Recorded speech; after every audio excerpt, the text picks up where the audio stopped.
தமிழக சட்டப்பேரவையில் ஒரே நாளில் 9 மசோதாக்கள் நிறைவேற்றம். ஆளுநர் திருப்பி அனுப்பிய தமிழ்நாடு கூட்டுறவு சங்கங்கள் திருத்த மசோதா உட்பட சட்டப்பேரவையில் சனிக்கிழமை மீண்டும் 9 மசோதாக்கள் நிறைவேற்றப்பட்டுள்ளது.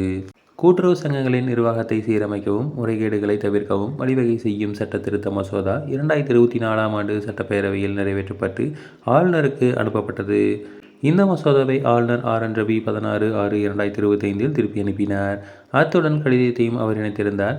இந்த மசோதா பேரவையில் சனிக்கிழமை மீண்டும் தாக்கல் செய்யப்பட்டது. இந்த மசோதா மீதான விவாதத்தில் பேசிய உறுப்பினர்கள் ஆளுநரின் செயலுக்கு எதிர்ப்பு தெரிவித்தனர்.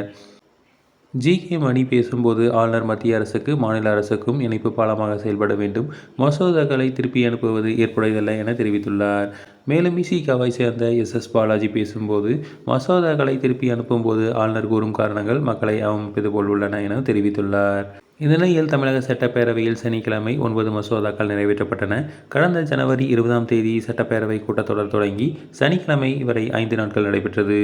இறுதி நாளான சனிக்கிழமை தமிழ்நாடு நீர்வளங்கள் சட்ட முன்வடிவு, தமிழ்நாடு ஊராட்சிகள் திருத்த சட்ட முன்வடிவு, தமிழ்நாடு வேளாண் விளைபொருட்களை சந்தைப்படுத்துதல் திருத்த சட்ட முன்வடிவு, பிச்சை எடுத்தலை தடுத்தல் திருத்த சட்ட முன்வடிவு, தமிழ்நாடு சிறப்பு பகுதி மேம்பாடு ஆணைய முன்வடிவு, தமிழ் வழி கல்வி பயின்றவர்களுக்கு அரசு பணியில் முன்னுரிமை சட்ட திருத்த முன்வடிவு உள்ளிட்ட 9 சட்ட முன்வடிவுகள் பேரவையில் நிறைவேற்றப்பட்டன. இது திரும்பவும் குடியரசுத் தலைவரின் ஒப்புதலுக்காக ஆளுநர் ரவிக்கு அனுப்பப்படும்.